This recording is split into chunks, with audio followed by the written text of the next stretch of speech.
안녕하십니까? 예, 교과 공부 시간이 되었습니다. 예, 문답식으로 풀어보는 교과 공부 유진환입니다. 오늘은 2024년 1기 제4과의 공부가 되겠습니다. 예, 제목은요, 여호와께서 들으시고 건지셨도다라는 제목을 가지고 함께 공부해 보겠습니다.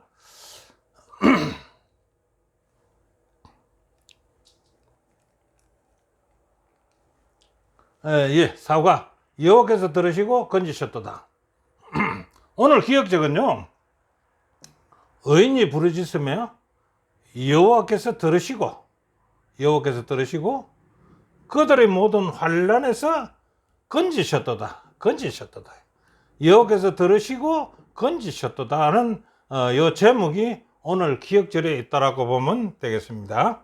자, 나의 환난을 도움을 줄 수 있다면 어떤 조건들이 있어야 되겠지요? 무조건 하고 도울 수 있는 것은 아니니까요. 그래서 그 어떤 조건들이 있는가? 첫째가요, 도우시는 분이 도움을 받고자 하는 그에 가까이 계셔야 합니다. 그렇지요? 그러고요, 가까이 계시더라 해도 그 도움을 요청하는 자의 말을 들어야 합니다. 네, 그래서 들어야 하고요. 그리고 듣더라 해도 그분이 도움을 줄 수 있는 능력이 있어야 됩니다. 그렇지요? 그것도 능력이 있고 이 세 가지를 다 갖추었더라 해도 그분의 사랑이 없는 도움은 안 된다 이겁니다. 그리고 도우는 자의 사랑이 있어야 한다라고 얘기할 수가 있다 이겁니다. 자, 시편은요, 여호와께서 우리의 환난 중에 도울 수 있음을 어떻게 평가하는가라고 한번 알아볼까요? 자, 하나님은요, 하늘에서도 땅에서도 그분의 백성과 피조물에 항상 가까이 계신다라고 시편은 얘기하고 있습니다. 네, 가까이 계셔야 되겠지요. 두 번째는요, 주는 하나님은요, 우리의 겸손한 자의 소원을 귀를 기울여 들으신다라고 시편 기록하고 있습니다.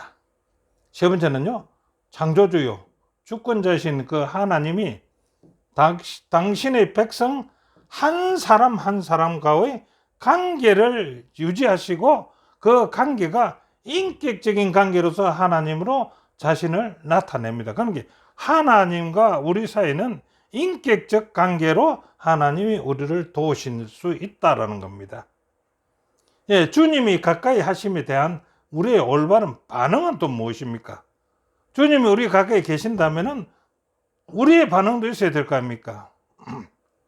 그래, 우리 반응은요, 그분을 믿고 그의 계명에 순종하고 예배하는 삶이 되어야 된다.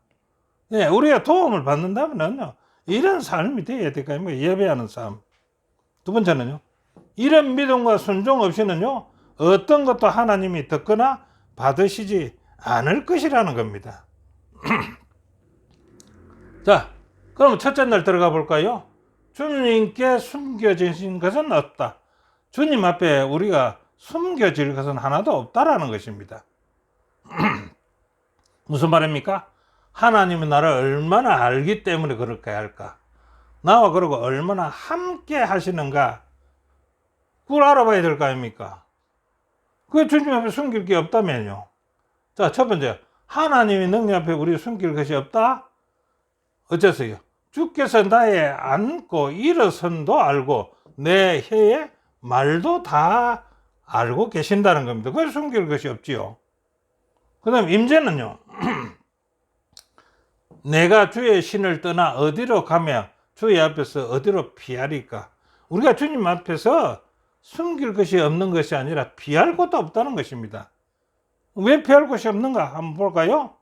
하늘에 올라가도 엄부에 내려가도 바다 끝까지 가도 흑암이 덮어도 거기에 우리와 함께 계신다고 합니다. 그래서 우리는 하나도 숨길 것이 없고 우리가 도망갈 것도 없다는 것입니다. 자, 시편 기자가 말하는 숨겨질 것이 없다는 하나님의 지식은 얼마나 큰가?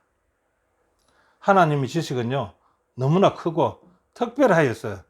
그 어머니의 태조차도, 내가 태어난 어머니의 태조차도 그를 하나님 앞에 숨길 수가 없다라고 얘기합니다. 시편 기자는요. 그 다음에요, 하나님은 나의 행위를 숨기지 못한다. 하나님 앞에 나의 행위를, 생각도 숨기지 못한다. 나의 존재 전체를 다 알고 계신다는 것입니다. 하나님이요. 하나님은요 창조주이기 때문에요 우리를 눈동자처럼 살피고 돌보시며 보살피고 계신다는 것입니다. 그래서 우리는 숨길 것도 없고 숨겨서도 안 되고 그렇다는 말 아닙니까? 주께 숨겨진 것이 없이 다 아신다는 것은 우리에게 그것이 두려움이 될까요? 희망이 될까요? 자, 하나님이 나를 숨김없이 다 아신다는 것은요 어떻게 봐야 됩니까? 나를 어떻게 도울 것인가도 하나님이 다 아신다는 겁니다. 그 다음에요, 우리의 모든 것을 잘 아시기 때문에 그가 십자가에서 우리를 위해 이루신 구원 앞으로 우리를 이끌어 주신다. 우리의 가장 필요한 것이 뭡니까? 구원이지 않습니까? 그렇기 때문에 우리를 주님의 십자가 앞으로 우리를 이끌어서 구원을 받을 수 있게끔 해주신다는 겁니다. 자, 교훈은요, 주님이 우리를 친밀하게 아는 것은요 두려운 것이 아니라는 겁니다. 뭡니까? 구원과 예수님께로 이끄는 것이단 말이죠. 그분이 모든 것을 아시기 때문에 우리를 회복하실 수 있습니다. 그래서 인간의 가장 약점은 뭡니까? 좋은 점은 뭡니까? 구원을 회복하는 거 아닙니까? 자, 둘째 날은요 하나님이 돌보심에 대한 확신입니다. 하나님이 돌보고 계신다는 확신. 그래서 하나님께서 우리를 돌보신다는 것을 시편에서는 어떻게 표현했을까요? 한번 볼까요? 시편에서는요 주는 항상 내 앞과 우편에 계신다라고 얘기합니다. 그래야 어떻게 해요? 앞과 우편에 계신다 해야 나의 부르짖음을 그가 들을 수 있다 이겁니다. 나의 부르짖음을 들으려면은 항상 내 앞과 옆에 계셔야 된다 이거 아닙니까? 그래서 두 번째는요, 그러신 분에게 내 짐을 여호와께로 맡기라 해요. 여호와께 짐을 맡기라. 그러면 어떻게 된다고요? 너를 붙드시고, 맡기게 되면 붙드시고, 맡기시는 그분에게는 요동함을 영영히 허락지 아니하신다는 겁니다. 네, 그래서 여호와께 짐을 맡기게 되면 요동 안 한다는 겁니다. 시편 121편은요 신실한 신자의 삶에 나타난 창조주의 능력을 어떻게 찬양하는가, 어떻게 말하는가 한번 볼까요? 첫 번째로요, 여호와께서 너를 실족하지 않게 하신다. 여호와께서, 하나님께서 우리 개개인을 실족하지 않게 하신다. 시편 121편 3절에 그런 말씀을 합니다. 그럼 그 실족이 뭡니까? 실족은 잃으실 발족자예요. 발을 잃어버린다. 이 발 헛디지 않게 할 것이다. 이지. 그래, 바위 틈을 가더라도 미끄러지지 않게 하신다. 그런 뜻 아닙니까? 이 말을 다시 말하면요, 그의 인생의 여정에요 비틀거리거나 실패하지 않게 하나님께서 돌보신다. 이것이 실족이라는 거예요. 실족하지 않게 하신다는 겁니다. 두 번째는요, 당신의 자녀들을 위해 졸지도 않으시고 주무시지도 않으시고 항상 지키시고 돌보시는 하나님이다 이렇게 얘기합니다. 시편에서는요. 그래서 우리를 지키시는 하나님은 졸지도 않으시고 주무시지도 않으시고 항상 지키고 돌보신다는 것입니다. 예, 찬양할 만하지요. 세 번째는요, 주께서 내 그늘이 되시도다라고 얘기하거든요. 시편에서는. 그 그늘이 된다는 말이 무엇입니까? 그들이요, 이스라엘 백성이 출애굽을 해가지고 광야에 나왔을 때 그들은 떼약볕에서 견딜 수가 없었을 것입니다. 그러나 하나님께서 구름 기둥으로서 그늘을 지어줘서 그들이 살 수 있게끔 했지 않습니까? 그래서 이처럼 주님은 당신의 백성에게요 육체적으로나 영적으로나 피난처를 제공해 주신다는 것입니다. 그 떼약볕에 그늘을 주셔서 피할 곳을 주셨다. 자, 네 번째는요, 하나님은 그들의 우편과 오른손이 되신다라고 시편 기자는 말합니다. 그 오른편은 뭡니까? 하나님이 가까이 계신다는 것이죠. 그런 의미 아닙니까? 그럼 오른손은 무엇입니까? 오른손은 구원의 손을 의미합니다. 그 시편에 있는 이 얘기입니다. 그래서 오른손은 구원을 얘기한다. 다섯 번째, 하나님의 백성에 대한 보호하심은요, 시편 121편 6절부터 8절에서는요, 하나님은 당신의 자녀들을 모든 악에서와 해나 달도 그들을 해하지 못하게 할 것이다 하는 것입니다. 예, 이것이 하나님의 창조하신 하나님의 능력으로서 우리를 지켜주신다. 우리를 돌보신다. 그에 대한 확신이 아닙니까? 우리의 반응은 어떻게 해야 됩니까? 이렇게 우리를 지켜주시고 보호해주시고 돌봐주시는 확신이 있다면요, 우리의 반응은 어떻게 해야 됩니까? 시편 기자가 하나님의 사랑으로 끝없는 돌보심을 신뢰한 것처럼요, 시편 기자들은 전부 신뢰를 했습니다. 우리 역시 하나님을 신뢰해야 되지 않겠습니까? 55페이지에 기록된 말씀입니다. 자, 교훈은요, 어떤 상황도 그분의 통치 아래에 있으므로 아무리 절박한 상황에도 희망이 있다. 포괄적이고 끝없이 돌보시는 주님에 대한 시편의 기록은요, 깊은 신뢰를 제공한다라고 말씀하고 계십니다.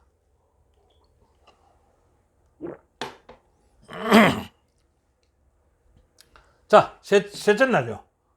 주는 환난용의 피난처시라고 얘기합니다. 시편 기자는요, 다양한 종류의 고난과 환난의 때에 어떻게 대처했을까요? 시편 기자들은 지금 시편을 쓸 때요, 엄청난 고난과 환난을 당했습니다.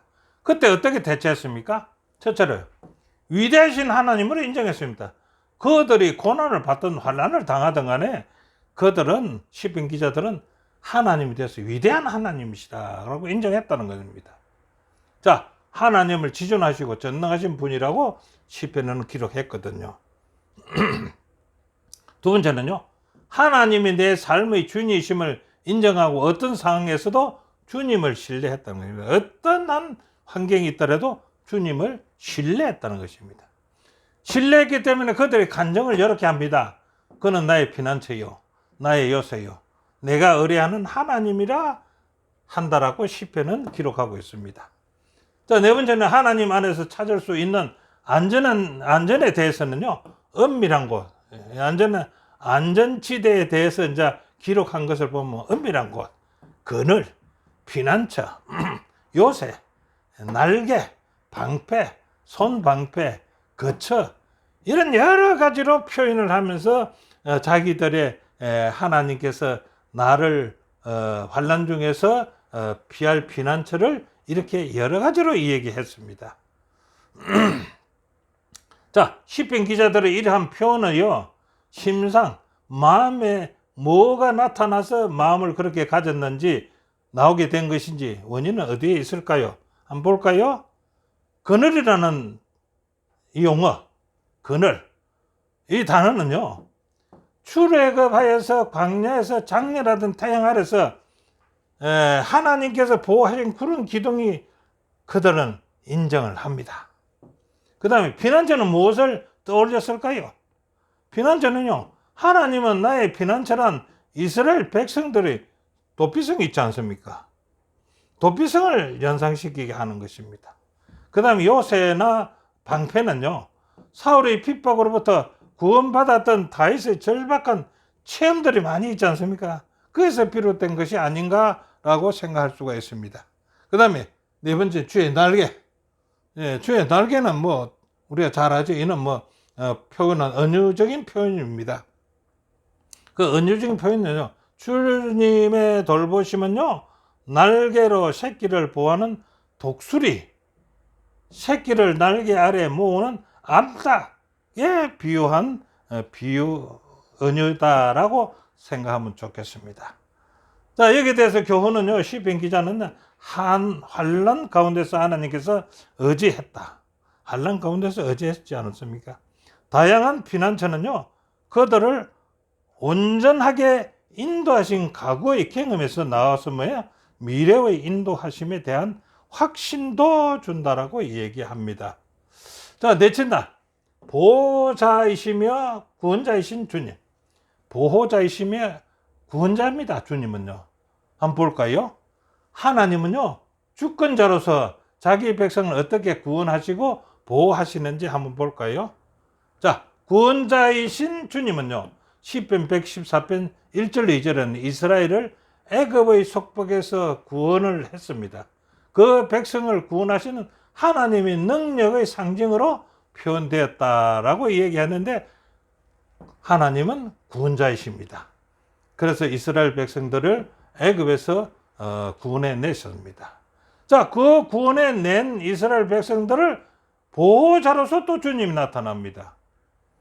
이게 구원만 하는 것이 보호해 주신다. 이스라엘을 애굽에서 나왔는데 그들이 그 행편은 좋지 못했지 않습니까?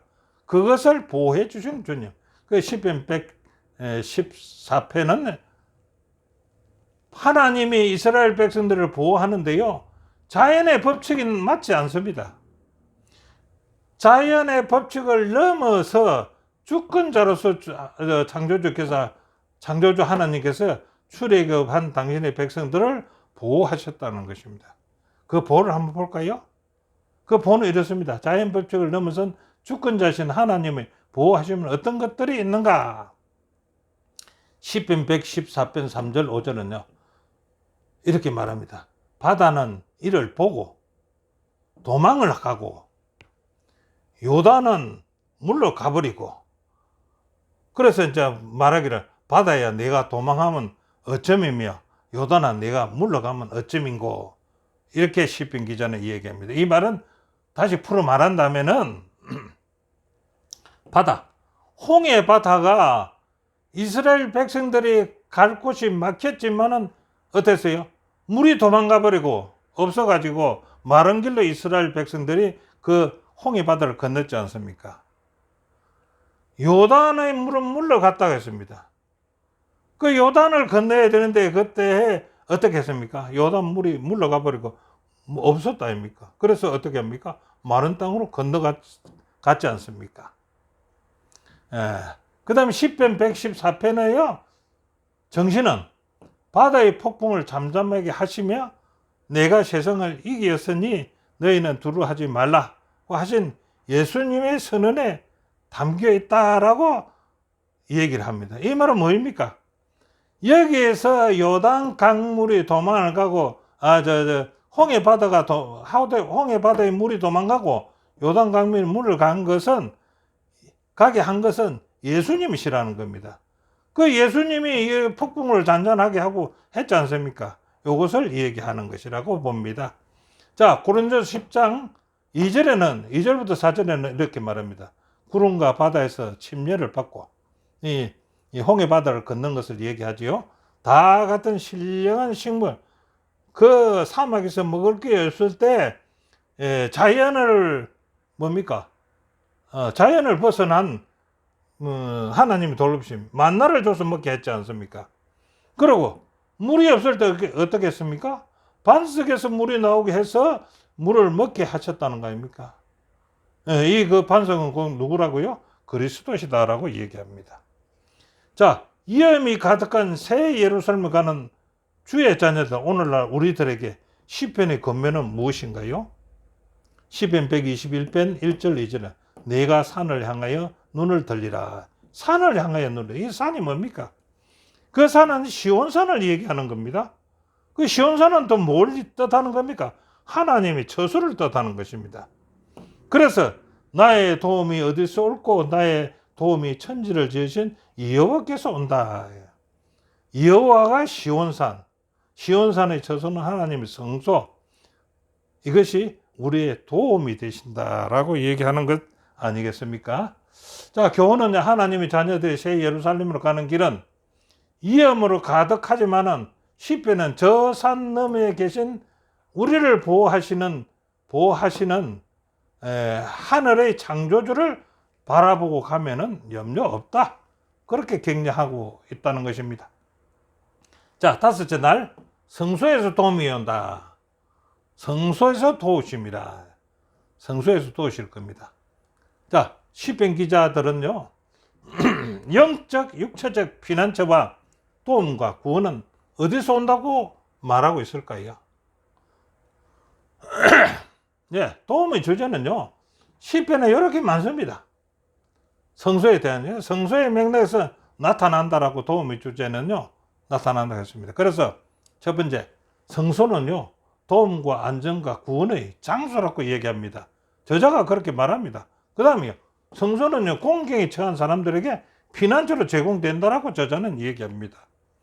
세 번째는 하나님께서는 고아와 과부를 보호하시고 성소에 그들의 백성들에게 힘을 주신다고 했습니다. 성소에 힘을 주신다.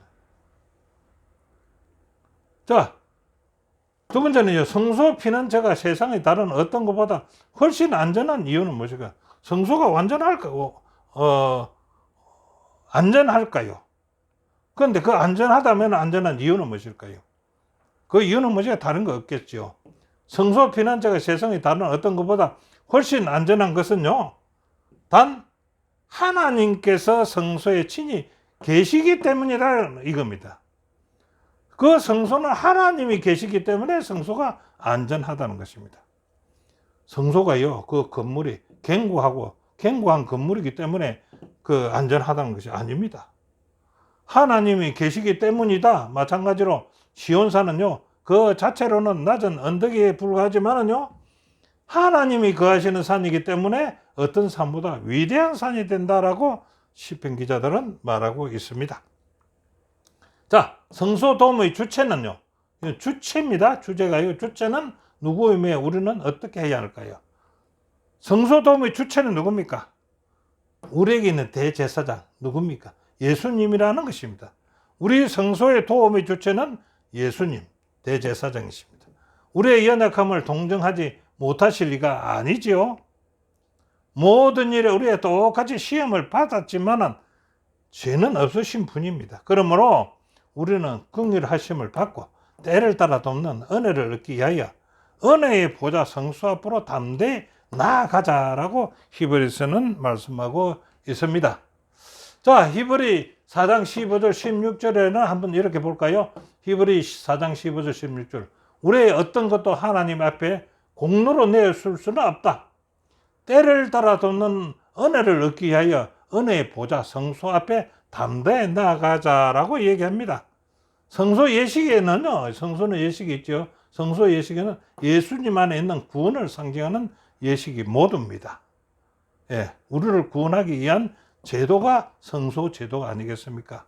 예, 교훈은요, 성소는요, 도움과 구원의 장소로 공경에 처한 우리에게 피난처가 된다라고 하고요. 성소가 안전한 것은요, 하나님이 그곳에 계시기 때문이며 그는 성소에서 죄인에게 구원을 베푸시는 곳이다라고 얘기하고 있습니다. 자, 오늘 공부의 결론을 한번 지어볼까요?